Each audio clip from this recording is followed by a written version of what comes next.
If you've ever seen someone turn a normal video into a full cartoon, now you can do it yourself in just a few minutes with AI. Because I turned all of these videos into cartoons in all these different styles, and they still stayed consistent the whole way through. In this video, I'll walk you through the whole process of turning a video of you talking into a cartoon character, plus the one setting that controls how strong the cartoon style comes out. But the whole thing happens inside one tool on a single panel with no prompt writing on your end at all. For this, I'm using OpenArt, and the link is down in the description if you want to follow along while you watch. Now, the thing everyone worries about with this is the motion getting less smooth or the face changing halfway through the video, and that's exactly what this tool is built to avoid. Instead of generating a brand new video, it keeps the exact video you upload and only changes the style on it, so the movement and the characters stay the same while only the look changes. So now I'm going into OpenArt, move to the sidebar on the left, and scroll all the way down to the pin tool section. Then I'll click into all tools, and that opens a full window with everything in one place, all the video, image, and audio tools. I'll scroll down through the video section, and the very last tool in that section is Restyle Video, so that's the one I'll click on. The panel itself is about as simple as it gets, just an upload box at the top, a style dropdown, and a strength and resolution setting underneath. The one setting I want you to fix right now is resolution, because it defaults to 480p, and if you leave it there, your cartoon comes out soft and blurry, so push it up to 1080p before you do anything else. For the strength setting, I'll come back to it later, since that one has a whole section of its own, so for now, just leave it right in the middle. And the videos I'm running through all of this are these four. A man on a city rooftop at sunset, turning his head to stare at the camera with a serious expression while the wind rustles behind him. A horse galloping across countryside hills with the sun lighting it up from behind. A red fox walking slowly through a misty forest like it just saw something. And a close-up of a woman in front of a plain beige wall staring at the camera that I'll use for the strength comparison later on. Those are the four I'll be using for the rest of the guide. So the tool set, the videos are in, and I haven't generated a single thing yet. Now the real test is running these same videos through a whole list of different styles, and some are way more consistent than the others. The only thing separating all of these looks is a single drop down, and the rest of the panel never moves. Every video runs on the same settings, strength set to 1.6, resolution at 1080p, and the style preset is the only thing I change between them. So I'll start with the guy on the rooftop, and the first look I'll put him in is a bold comic book style. And what I like the most here is the specific comic style it puts in the sky, which gives it that halftone screen printed look. But I also feel like the city in the background loses quality with this particular style. In the original footage, it was just blurred, but once the style brightened it up, it started to look like a low quality background. The character looks pretty decent until his eyes light up, which looks a bit artificial to me. Then I'll switch him over to a classic Disney cartoon look. And as you can see, the character looks exactly like how Disney makes their own characters. I like the details on his face, because the model even added a few little moles, which makes it look even better. But it also changed the sky in the background, warmed up the colors, and added more detailed clouds, which gives it a friendlier look, just like a real cartoon should. Next up, I'll set him in the JoJo manga aesthetic style. And now the city looks much better, and the character himself looks like he was taken straight out of the JoJo anime, which looks incredible. The sky also looks a bit more toned in its colors, which gives it an even better look than the original. And the last one for the rooftop guy is the Pixar animated look, and it looks even more like a cartoon compared to the Disney style, because the whole character and the sky look like they were made out of clay. Then I'll bring in the horse galloping through the hills and run it through the Ghibli Fantasy World preset, and this one looks like you took a painting and brought it to life. I like that the horse's gallop looks pretty smooth, and there are no weird inconsistencies throughout the whole video. After that, I'll switch the horse over to the Japanese anime style, and honestly, the only thing that makes it feel like anime is the slightly less smooth movement, but the overall art style looks more like footage out of some video game. Still, the whole thing looks pretty good. Now the last one on the horse is a retro pixel art style, and this is honestly the worst one out of all the ones we've tried so far. The beginning of the video just looks lower quality, and it's only in the last frame, when the horse gets close to the camera, that the pixel art style is actually clear. The last video is the fox in the misty forest, and I'll start it off in a clay stop motion style, and this one is by far the best looking result we got so far. The lighting looks very natural, and I can immediately tell the fox is actually made out of clay. But what I like the most here is that the background also gives off the feeling that it's a physical model, which is exactly how it should look with this kind of style. Then I'll move the fox over to a cute Mo anime look, and I don't really like how the model changed the colors of the fox, and also it made the whole background look a bit flat, and it lost all the shadows it had in the previous style. Now the final one of the whole set is the Rick and Morty cartoon, and this one definitely looks the worst out of all the ones I've tried, because the background looks much more flat and has fewer colors than the previous styles. But what it does that the other styles didn't is make the fox open his mouth when he makes that sound at the end of the video. Still, the clay one is my favorite. So that's 10 completely different looks off 3 videos, and the only thing that ever changed was one dropdown. But there's one slider I never touched this whole time, and it's what decides how strong any of these looks actually comes out. That slider is the strength setting, and picking the wrong number is the fastest way to ruin one of these looks. To show you exactly what it does, I'll keep everything else the same close-up and the same classic Disney style, and only move the strength. It runs from 1.2 at the low end up to 2.0 at the max, and the strength you pick just comes down to the look you're going for. If you want the video to still pass as real footage with only a light cartoon feel over the top, you stay down near the low end. But if you want a proper drawn, illustrated look and you don't need it to match the real person, that's when you push it up high. So now I'll open the strength slider and drag it right down to 1.2. At this lower setting, I expected the result to stay closer to the original footage, but it still changes the overall look quite a bit. Then I bring it up to 1.6, the middle of the range and the exact number I used for every look earlier. And now we're getting a video that looks even more like a cartoon. But what I really like this time is that the yellow glow around her visibly weakens, and now she keeps that serious expression, which makes it more accurate to the original footage. Then I'll push it all the way up to 2.0, and this one is the most surreal we've seen throughout the whole process. I don't like that the yellow glow came back, and now she's smiling again. The overall result just looks too artificial to me. So low keeps it closest to the real person, max goes the fullest cartoon, and 1.6 in the middle is the safe pick for almost anything. And once you've got a style you like and the strength dialed in, any video you upload comes out as a clean cartoon that still moves exactly like the original. And keeping it looking like the actual person matters a lot more the second you put your own face in here. So if you want to do this to your own video or even yourself, the biggest thing that decides how clean it comes out is the footage you start with. Remember, it works frame by frame, keeping each new frame lined up with the one before it. So anything that moves fast or has a lot going on is where it can turn out inconsistent. So the footage you want to feed it is the opposite of that. The subject clearly in frame, lighting that isn't too dark or blown out, and slow, steady movement instead of shaky handheld footage. Keep the video short too. The clips here are around 6 seconds long, and the shorter they are, the less likely they are to start looking unnatural. It's also worth matching the style to your footage, because if your background is busy or already soft, some styles will only make that rougher, while a clean subject gives you way more looks that actually hold up. Giving it a reference image also helps it stay more consistent, because now it has one clear target to lock onto instead of guessing the look fresh on every single frame. The one thing worth watching is that every generation uses up some credits. So before you apply a style to a whole batch of videos, test it on one short clip first and make sure you're happy with the result. And if it's your own face, keep the strength around 1.6 so you still come out recognizable, then upload the video, pick your style, and generate the same way I did all of these.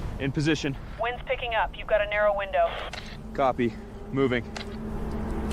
So a normal video of you talking turns into a clean cartoon version of you that still moves and talks exactly like the original. But going through this the old way, using different tools, would have taken you hours of animation work. And now it's all in one tool, where you can start free or grab the annual plan at up to 27% off with over 100,000 credits per month. And if you want access to some of the best AI image and video models in one place, now's a great time to upgrade. If you upgrade to advanced or above before July 31st, you'll get up to 40% off participating models for the rest of 2026. So sign up with the link in my description. Thanks for watching, and I'll see you in the next one.